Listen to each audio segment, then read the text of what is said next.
toutes. On se retrouve donc dans cette... Enfin, on se retrouve pas du tout en fait, puisque c'est ma première vidéo. Et j'espère que ça va vous plaire. Je vais vous présenter un véritable coup de cœur. Pour mieux vous appâter, non je rigole. C'est donc Gemma Bovary, et non pas ce livre énorme, qui restera un mystère. Gemma Bovary, donc de Posy Simons. Donc vous pouvez mieux voir la couverture, j'espère. Ce livre donc est librement inspiré de Madame Bovary de Flaubert. Hein. C'est pas le même. Quoique en fait, hein, on peut dire que c'est finalement. Bon, c'est quand même pas le même format, puis c'est plus facile à lire. Mais si on découpe hein, par rapport à ça comme ça, ben on en a deux et puis ça fait de l'épaisseur. Hein. Courage. Donc pour revenir au livre, je me suis assez intéressée. Après, j'ai pas vu Gemma Bovary, le film avec Fabrice Lucchini et Gemma Arterton de Anne Fontaine. Mais j'en ai eu beaucoup entendu parler, j'avais vraiment envie de le voir. Bon, malheureusement, je n'ai pas pu. Et je suis allée lire Gemma Bovary, donc, parce que c'est une adaptation. Hein. Le film vient exclusivement de ce livre et non pas de celui-ci, de Flaubert. Ce livre étant lui-même librement inspiré donc, de Flaubert. J'ai vraiment adoré car bon, les graphiques sont vraiment simples et naturels. Enfin, il n'y en a pas trop. Bon, là, c'est des pages bonus. Mais il y a beaucoup de graphiques. On a des petits, donc ces brouillons.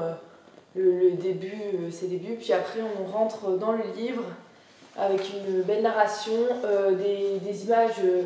Souvent, on peut dire un peu comme des BD, mais avec des grandes pages, puisqu'il s'agit non pas d'une BD ni d'un album, mais d'un roman graphique. Donc, ce sera un peu un album pour adultes avec plus de texte et moins d'images. Mais quand même, il y en a quand même pas mal d'images. C'est à peu près la même histoire, mais transposée donc, dans notre siècle. Donc, la même histoire que celle de Flaubert. Emma Bovary cette fois-ci est anglaise. Elle est à la tête du magazine Style, je sais pas si ça existe vraiment, hein. Dites-moi en commentaire. Et ce magazine Style, bon, elle finit par tout arrêter puisqu'elle se fait larguer donc, par son petit ami. Et elle rencontre au cours d'une soirée du Nouvel An, donc un peu d'actualité, Charles Bovary, qui lui travaille un peu dans le bois et accessoirement médecin comme dans Flaubert. Bon, je ne vais pas vous faire tous les détails.